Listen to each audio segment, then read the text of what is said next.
Hello and welcome. London Country Bus Services was formed on the 1st of January 1970. Its area of operation was basically a giant ring around the central London or London Transport Red Bus operations. Now, a lot of the bus companies we look at in A to Z of National Bus Company histories tend to serve specific counties. But due to the fact it circled London, London Country actually served a lot of counties, and these included Kent, Surrey, West Sussex, Berkshire, Hertfordshire, Buckinghamshire, Bedfordshire and Essex. Prior to the formation of London Country, this whole operating area had been operated by London Transport and was known as the London Transport Green Country area, and had been under London Transport control since the formation of the London Passenger Transport Board in 1933. The London Passenger Transport Board had taken over the services of various companies which crossed over into its boundaries, and these included companies such as Eastern National and Maidstone and District. It also took over the services of the London General Country Services Limited, and London General Country Services had been created in 1932 by the renaming of the East Surrey Traction Company, which had been formed way back in 1911. This company became a subsidiary of London General Omnibus Company in 1929. And it was the London General Omnibus Company who introduced and created Greenline Coaches Limited. Now, interestingly, they also registered the companies of Blue Line, Red Line and Yellow Line as a precaution against anybody who wanted to compete with them with similar fleet names. And as I said, all of this was taken over by the London Passenger Transport Board, who continued to operate these services until the 1st of January 1970. London Country Bus Services Limited was the National Bus Company's last major acquisition, and it came as a result of the Transport London Act of 1969. On its formation, the rolling stock that the company owned was all former London Transport. Vehicles such as RTs, GSs, RLHs and RMLs. An interesting statistic to show how bad things were at London Country was that 70% of the fleet was made up of RTs and RF buses, and the newest of these was already 16 years old. Now, the thing about all these and the London Transport maintenance regime was that it was all based around the central works of Aldenham. When the buses were shipped off to Aldenham, they would receive more than an overhaul, I think it was fair to say. It was virtually a total rebuild. And now, with the change of ownership to the National Bus Company, there was no access to the central works at Aldenham. So initially, London Country Bus Services was a company with no central works to start off with. This lack of major maintenance facilities put a lot of strain on all the local garages, and there was a distinct lack of spare parts to keep the vehicles on the road. As a result of this, vehicle availability and therefore service reliability were severely affected. And in the mid-1970s, they took to hiring in buses from other operators, such as Maidstone Corporation, to plug the gaps in these service holes. Now, I have done a video about the buses that were on hire to London Country during the 1970s when they had their service availability crisis, and I will put a little link to that video up in the top right hand corner. And while this time was obviously really interesting for the local bus enthusiasts, it must have been an absolute nightmare for the traffic department and the engineering department of the company. New vehicles started to trickle into the fleet, with Leyland Atlanteans, Bristol LHs and Leyland Nationals arriving. But again, these deliveries were delayed, which also resulted in the hire of vehicles to cover the shortfall of serviceable vehicles. Now, one-man operated buses wasn't something new to the Green London Transport fleet, but there was still an awful lot of vehicles in the fleet that required a conductor and a driver to operate them. With the influx of these new vehicles, this was slowly changed around, but not quite as fast as I suspect the National Bus Company would have wanted it to have happened. A quick mention of the livery of London Country bus services. The original London Transport Country area had been Lincoln Green with cream relief. On the formation of London Country, the cream relief was quickly changed to a bright canary yellow. And I've seen a few unfavourable comments about this combination of colours. I actually quite like it. I don't know what you think. Comment down below. Do you think it was a bit gaudy? Do remember, though, it was the 1970s, and if you remember the fashions and the colour schemes and colour palettes of the 1970s, it might actually look quite tame by comparison. The Greenline vehicles were painted Lincoln Green with a pale green relief stripe, and they seemed initially unaffected by the nationalisation of the company. However, as new vehicles were delivered, the new livery of National Bus Company Leaf Green with white relief was slowly introduced, and some of the existing vehicles gained this livery too. January 1976 saw a new central works at Crawley opened, and very slowly this started to ease the situation as far as the maintenance was concerned.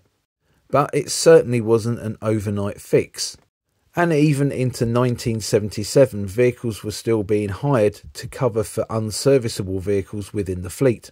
It's fair to say that under the London Transport regime that the Greenline services had somewhat been the jewel in the crown of their services. These express routes linked up various suburbs with central London, as well as providing cross-city services from one suburb to the city and then back out to another suburb again.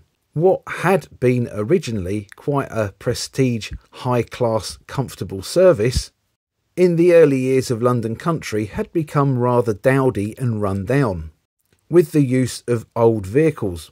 To add insult to injury, when new vehicles did turn up, they were Leyland Nationals fitted with vinyl seats. Certainly not what you'd call coachy at all. Is that a word? Coachy? Can I use that? Well, I'm going to make it my own. In fact, by the end of 1976, there was a general consensus that Greenline was going to be wound up. However, in fact, quite the opposite happened. A new fleet of proper coaches was leased from the Kirby Central organisation, and these were based on the AEC Reliance chassis, and the bodywork order was to be shared between Plaxton and Dupal.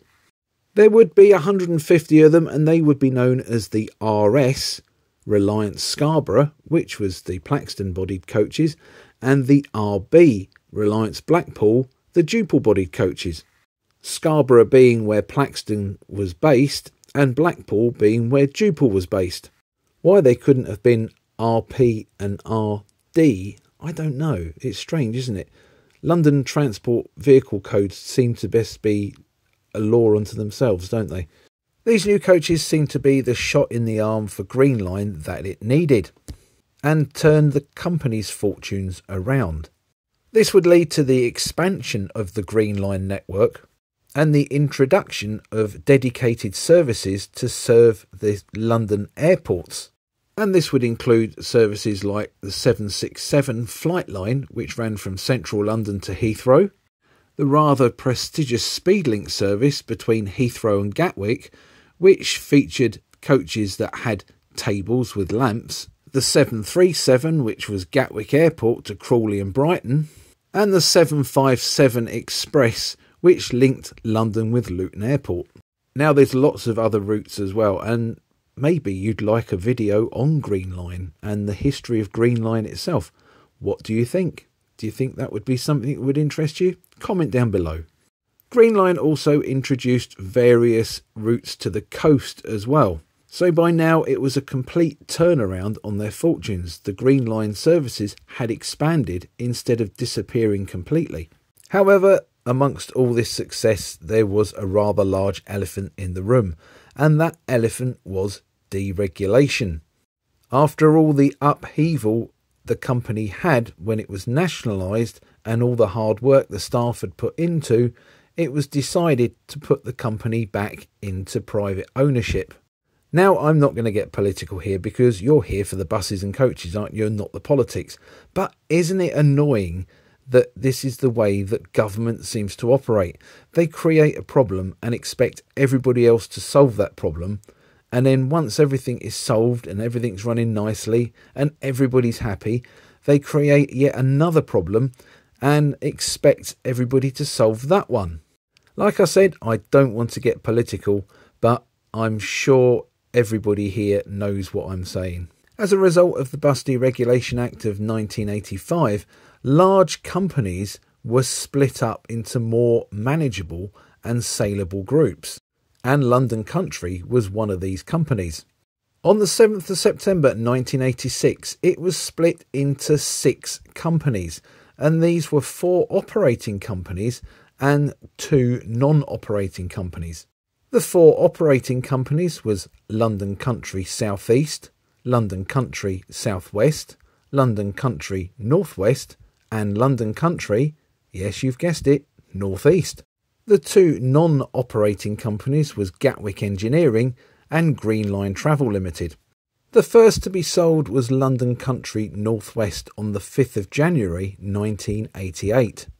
And though initially sold to a management buyout, it quickly was sold on to Luton District in 1990. It later became part of Hertfordshire, Shires and Essex.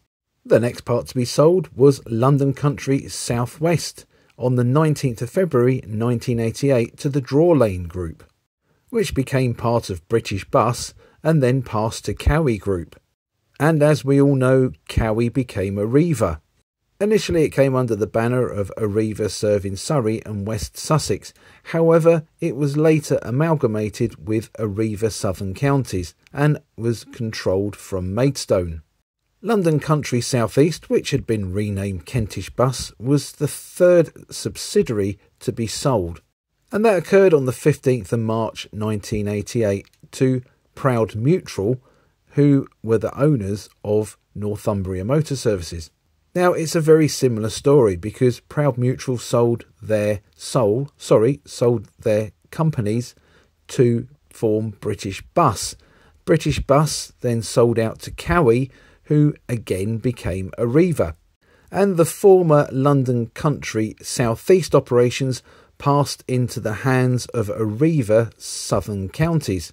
The last of the 4 operating companies, London Country North East, was sold on the 22nd of April 1988 to the AJS Group, who less than a year later in January 1989 split the company in 2 to form County Bus and Coach and Sovereign Bus and Coach. County was later sold to its management in 1990, but would eventually pass into Arriva ownership, where it would become part of the Arriva Shires and Essex, although the garage in Grays, Essex, would pass to Arriva Southern Counties control, strangely. In 1991, the Sovereign operations would pass to Blazefield, and later these too would pass to Arriva, again becoming part of Arriva Shires and Essex, all except the former St Albans depot, which would pass to Centrebus and then Uno, which then transferred its operations to Hatfield. And once again, the whole of the London Country area was operated by basically one company. And by now, if there was any original staff left over from the London Transport days, they must have felt like they were on an episode of The Magic Roundabout. With the whole of the London Transport operations passing to the National Bus Company, the whole of the National Bus Company operations being split up and passing to various different companies to be all reunited and joining with Arriva. The former Greenline operations became rather fragmented during the deregulation era, and the name is now currently held by Arriva Herts and Essex. But if you want that Greenline video, you'll have to wait till that comes out to find out the rest of it, won't you? London Country Bus Services was finally dissolved on the 8th of August 1997, and that is the end of that. I hope you enjoyed this episode of A to Z of National Bus Company subsidiaries. Please remember that this is the history of a company crammed into a 16-minute long video. And I may have missed things out or omitted things. And if I have, and it's something that's important to you, please let me know in the comments down below. Also, please remember to comment with your memories and nostalgia all about London Country. I love reading your comments and I always try and reply to each one of you individually. It's great to speak with like-minded people. I hope you enjoyed this video. If you did, please like and share it, and don't forget to subscribe to my channel so you don't miss my future releases. All money raised from YouTube goes towards the upkeep of the Southern Counties Omnibus Collections buses. So by watching this video, you're helping old buses in their retirement, and that makes you an awesome person. Once again, thanks ever so much for watching. Bye for now.